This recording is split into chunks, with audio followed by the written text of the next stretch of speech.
ஓம் நம சிவாயம். உறவுகள் அனைவருக்கும் அன்பு வணக்கம். எல்லோரும் நலமாக இருக்க நினைக்கின்றேன். எல்லோரும் நலமாக இருக்க வேண்டுமென்று இல்லாமல் இறைவனை பிரார்த்தித்தவனாக வளமை போன்ற ஒரு குரலை காணொலி வடிவிலே பதிவிட்டு வருகின்றேன். அந்த வகையில் இன்று நாங்கள் காண்க இருக்கின்ற குரல் 1330 குரலிலே 408வது குரலாக அமைய இருக்கின்றது. நல்லொரு குரலாகவும் நல்லொரு உரையாகவும் அமைய பெற்றிருக்கின்றது. அதாவது, கல்லாதவர்களிடம் அறிவற்றவரிடம் செல்வம் சேர்ந்தால் என்ன நடக்கும் என்பதை இந்த குரல் தெளிவாக சொல்ல இருக்கின்றது. குரலையும் உரையும் நாங்கள் காண்போமாக இருந்தால், நல்லார் கண்பட்ட வறுமையின் இன்னாதே கல்லார் கண்பட்ட திரு. நல்லார் கண்பட்ட வறுமையின் இன்னாதே கல்லார் கண்பட்ட திரு என்பதாக அமைந்திருக்கின்றது. இதற்கான முதலாவது உரையை நாங்கள் பார்ப்போமாக இருந்தால், கல்லாதவரிடம் சேர்ந்துள்ள செல்வமானது கற்றறிந்த நல்லவரிடம் உள்ள வறுமையை விட மிக துன்பம் செய்ததாகும்.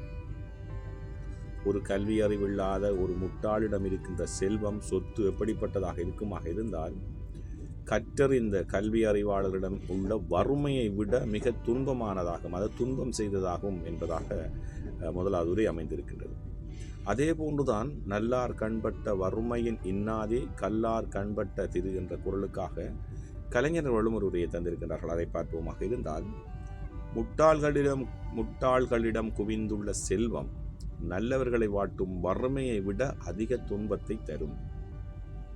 அறிவில்லாதவரிடம், கல்வி அறிவு இல்லாதவரிடம் சேர்ந்திருக்கின்ற செல்வம் எப்படிப்பட்டதாக இருக்குமாக இருந்தால், நல்லவர்களை வாட்டும், அதாவது கல்வியாளர்களை, சிறந்த கல்வியாளர்களை வாட்டுகின்ற வறுமையை விட அது அதிக துன்பத்தை கொடுக்கும் என்பதாக கலைஞருடைய உரை அமைந்திருக்கின்றது. முட்டாள்களிடம் குவிந்துள்ள செல்வம் நல்லவர்களை வாட்டும் வறுமையை விட அதிக துன்பத்தை தரும் என்பதாக கலைஞருடைய உரை அமைந்திருக்கின்றது.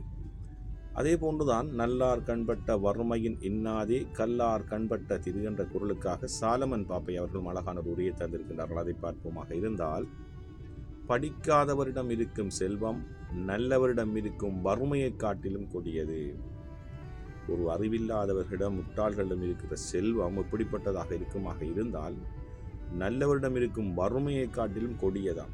நல்லவர், அதாவது கல்வியாளர்கள், அவர்களை வறுமை வாட்டி வதைக்கும், அதைவிட கொடியதாக இருக்குமாம் கல்வி கற்காதவர்கள், அறிவில்லாதவர்களிடம் இருக்கின்ற செல்வம் என்பதாக சாலமன் உரை அமைந்திருக்கின்றது.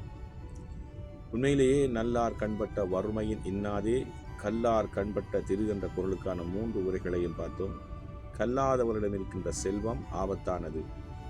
அது எப்படிப்பட்டதாக இருக்குமாக இருந்தால், ஒரு கல்வி அறிவாளர் அல்லது கல்வியாளர், நல்ல அறிவுடையவர், நல்லவர்களை வாட்டி வதைக்கின்ற வறுமை எவ்வாறு அவர்களை வாட்டி வதைக்கின்றதோ அதைவிட கொடுமையானதாம் கல்லாதவர்களிடம் இருக்கின்ற செல்வம் ஆபத்தானது என்பதைத்தான் இன்றைய குரல் அழகாக சொல்லி இருக்கின்றது.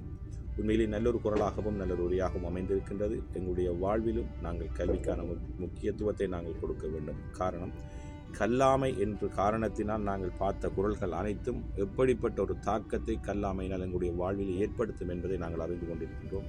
உண்மையிலே எங்களுடைய வாழ்க்கையில் நாங்கள் கல்விக்கான முக்கியத்துவத்தை கொடுக்க வேண்டும். இன்றைய குரலும் அழகாக நாங்கள் கல்லாமல் இருப்போமாக இருந்தால் எங்களுடைய செல்வம் எப்படிப்பட்ட துன்பத்தை கொடுக்கும் என்பதை தெளிவாக சொல்லியிருக்கின்றது. உண்மையிலே நல்லொரு குரலாக அமைந்திருக்கின்றது.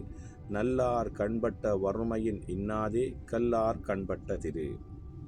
ஓம் நம சிவாய. நன்றி, வணக்கம். அடுத்த குரலை சந்திக்கலாம்.